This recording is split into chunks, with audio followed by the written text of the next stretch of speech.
امام غزالی علیہ الرحمہ نے اپنی مسافرت کا بیشتر حصہ بیت المقدس میں گزارا اور اس سفر کا بہترین علمی سرمایہ اور آپ کی سب سے بلند پایہ کتاب احیاء العلوم ہے، جس کی مثال دنیا کی اخلاقی کتابوں میں ملنا مشکل ہے۔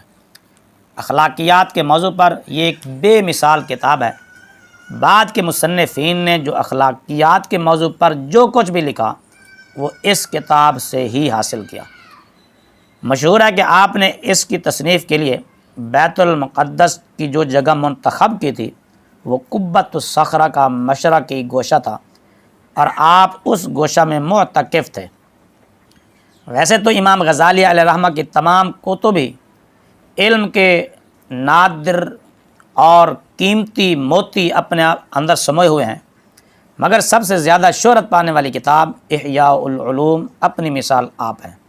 اس کا پورا نام احیاء علوم الدین ہے، مگر احیاء العلوم کے نام سے مشہور ہے۔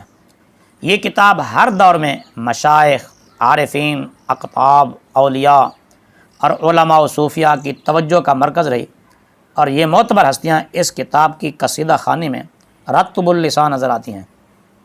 ہر کسی نے اپنے اپنے انداز میں اس کتاب کی تعریف و توصیف فرمائی ہے۔ چند ایک علماء کے اقوال آپ بھی سماعت فرمائیں۔ علامہ عبد الرحیم عراقی علیہ الرحمہ المتوفیٰ 608 ہجری فرماتے ہیں، حلال و حرام کی پہچان کے لیے احیاء العلوم کتاب اسلام کی سب سے اعلیٰ ترین کتابوں میں سے ہے۔ علامہ شیخ سید کبیر علی بن ابو بکر سقاف علیہ الرحمہ المتوفیٰ 895 ہجری فرماتے ہیں، اگر کوئی کافر بھی احیاء العلوم کو پڑھ لے تو وہ بھی مسلمان ہو جائے گا۔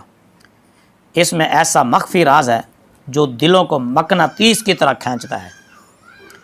امام المکاشفین حضرت سیدنا شیخ اکبر محی الدین ابن عربی علیہ الرحمہ المتوفیٰ 637 ہجری فرماتے ہیں کہ میں احیاء العلوم کو خانہ کعبہ کے سامنے بیٹھ کر پڑھا کرتا تھا۔